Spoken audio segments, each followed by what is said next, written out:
وہ جائے نماز جس پر تصویر بنی ہوئی ہو اس پر نماز پڑھنا کیسا ہے؟ بالخصوص جبکہ آج کل جو مشہور ہے کہ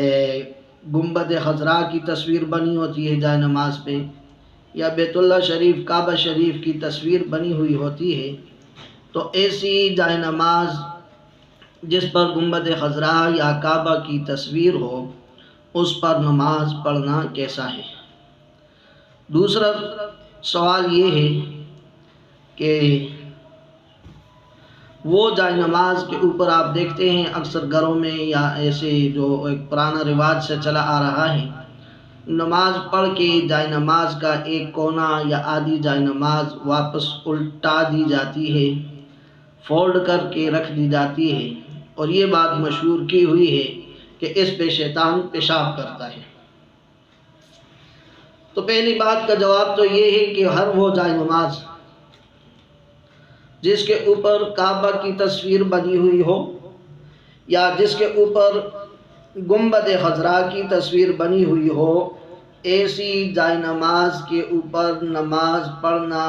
بالکل جائز ہے اور درست ہے۔ ہاں، یہ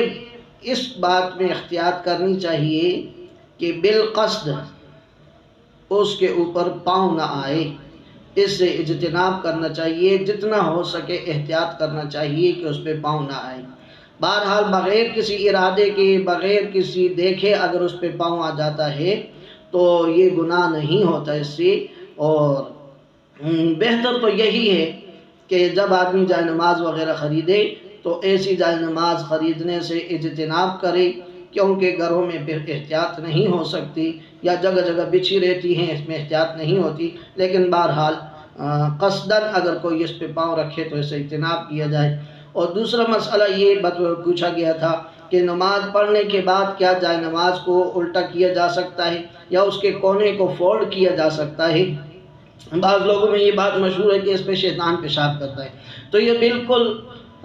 غلط بات ہے، اس کا شریعت کے ساتھ کوئی تعلق نہیں ہے۔ اور جائے نماز کے اوپر اگر نماز پڑھ لی جاتی ہے اور جائے نماز کو فولڈ نہیں کیا جاتا تو اس سے کچھ اثر بھی جائے نماز پہ بھی نہیں پڑتا، اس جگہ پر بھی نہیں پڑتا،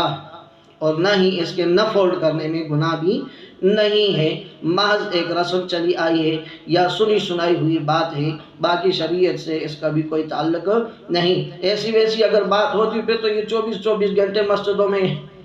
جائے نمازیں بچھی پڑی رہتی ہیں، قالینیں بچھی پڑی رہتی ہیں، تو ہر کوئی ان کو فولڈ کرتا، تو یہ ایک